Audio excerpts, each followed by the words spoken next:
You guys asked and asked and asked for something cool that's not a C3 Corvette. I still understand that half of you love them and half of you could care less about them, but I know all of you are gonna like this.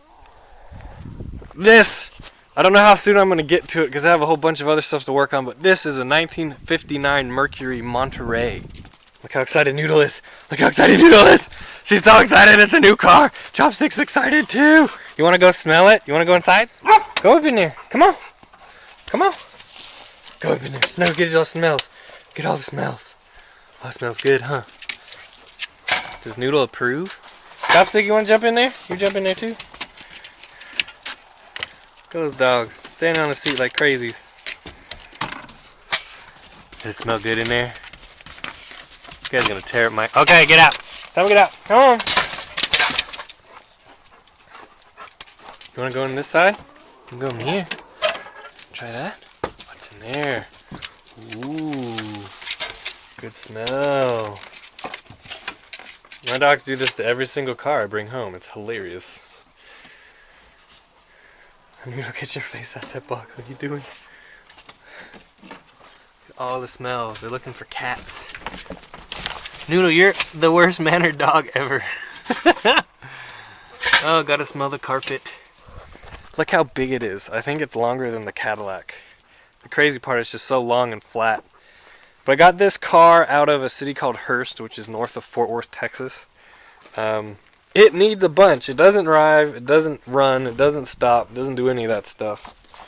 But it has a good enough price, I just couldn't pass it up. Let's see. Outside, major issues. So we have someone in the past has replaced a rear quarter panel, and then the old repairs are kind of coming through. That's no big. It's got rust in the lower quarters from the trunk not having any weather stripping at all. But that's okay because it's Texas, so the rest of the car is awesome. There's a little bit on that lower part. The rockers are good for the most part. They have a few little bubbles, but the crazy part are the floors. I mean, there's like no rust at all. I mean, there's a little bit of surface rust, but there's no rust at all. So this is, I don't know, I consider it a medium level Mercury. Here's the inside. So it's awesome, awesome steering column and console and dash. All in original paint. All the interiors, all original, never been touched. That kind of thing. It's awesome. It's gonna need a bunch of windows, but it came with boxes and boxes and boxes and boxes of parts, which I'm excited about. There's the inside. Yeah, take a look at that. That's like the coolest thing ever. Driving down the road looking at that. I love the windshields and the rear windows in these things.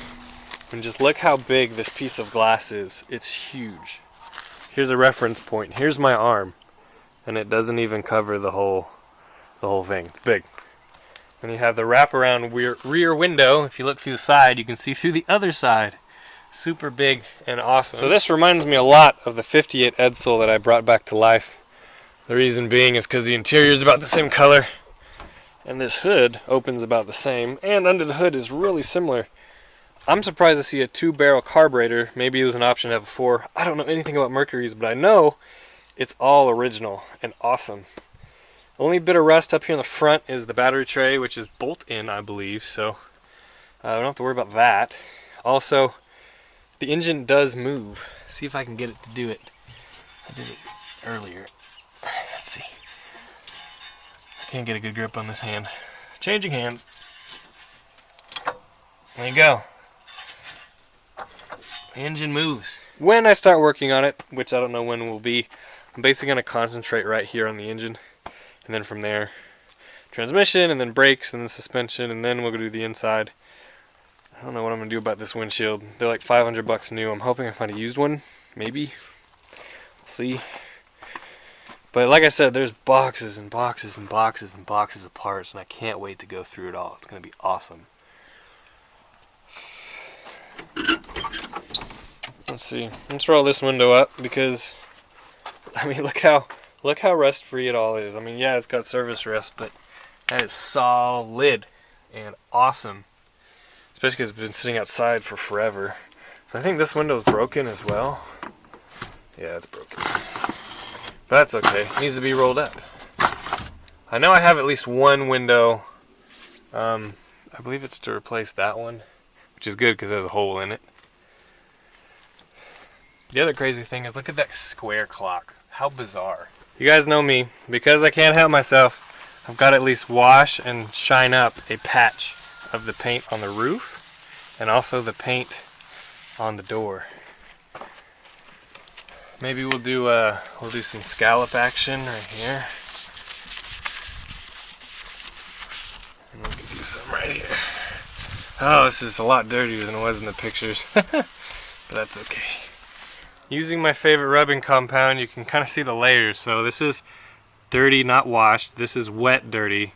This is washed, and then this is compounded. You can kind of see, oh, we're gonna get some shine. It's white. It's hard to see shine on it anyway, but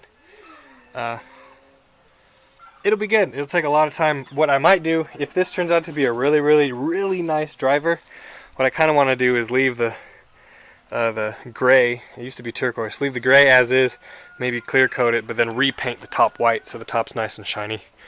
We'll see. I mean, there's none on this side, but there's a little bit of damage right there. You can see a dent, and there's a damage over there. Supposedly a tree branch fell, dented the top, and then also broke the windshield, which is a shame, considering that I bet before that storm, all that stuff was in good shape. But you know, what can you do? Here's the side. Didn't really shine up at all. But again, that's just with a hand buff. If I got at it really good with the machine, might work out. What I want to do is just all this dirt all over. Whoa, whoa, whoa, whoa, whoa, whoa, whoa, whoa, whoa, whoa, whoa. Oh, he didn't get lucky that time. You guys like that animal stuff on my channel? Anyway, what was I saying? So this paint's not original. Like I said, it used to be green. So I'm not really concerned if I, burn through it or anything like that. But, it can definitely be cleaned up. I'm happy with it. I don't know how soon I'm going to get to this car, but maybe do a little every day. So yeah, new project. I hope you guys are excited about it as I am. I'm much more excited about this than I ever was about the Ford trucks. Just because this is just so cool. It drips cool. Where the trucks, they were cool, but not that cool. And it's a Ford, so you guys should be happy about it. Because I know you guys want me to show work being done on the car, I won't leave you hanging on this first video. We'll do something. We'll pull the spark plugs out and look at them. I've numbered 1, 2, 3, 4, 5, 6, 7, 8. It's not the correct way to number the cylinders, just to make sure I put the spark plug wires back where they go. So with that said, we'll pull all these plugs out and we will see what they all look like, and hopefully none of them are rusty, and hopefully no water comes out of these cylinders. I mean, the motor turns, it looks up like it's been locked up pretty tight. It doesn't look like any kind of water has gone down the carburetor. So we will see when I get them pulled out, and then I'll probably pull the vacuum out and vacuum up all this poop that's all over the thing. Alright, all the spark plugs are out, and good news and bad news. So the good news is that they're all pretty much brand new plugs. I don't think they've ever been fired or anything like that. I mean, they obviously have been in there for years and years, but someone in the past has replaced them. They're actually new enough. I think I can reuse them. They don't smell gas fouled. They're obviously not oil fouled or anything like that. So I'm going to clean them up and reuse them. So that's the good news, is the plugs look really good. And now I don't have to buy spark plugs because I have spark plugs. But the bad news is this shows me that someone's been in this motor before.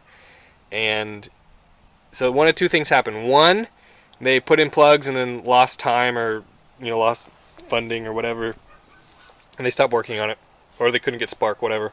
Or two, they put new plugs in it, they fired it, started knocking or started doing something they didn't want it to, and they gave up because the motor was bad. I'm hoping it's just number one, and I'm hoping that these plugs will still, well, the plugs are still going to be good, but I hope that the motor's still good. Next, I'm going to see if we can't figure out how, oh, I got to show you the other side, hold on. Mercury. Here's the breather. I don't think I included that in the last video, but here it is. Here are the other side plugs. I mean, honestly, they're just old, but spark plugs don't have a shelf life. I mean, they're always good unless they get gas or oil fouled, so these are reusable. we will reuse them. They're just dirty. I'll clean them up, make them look nice. Obviously, we'll probably get new spark plug wires. Who knows how old these ones are, but anyway.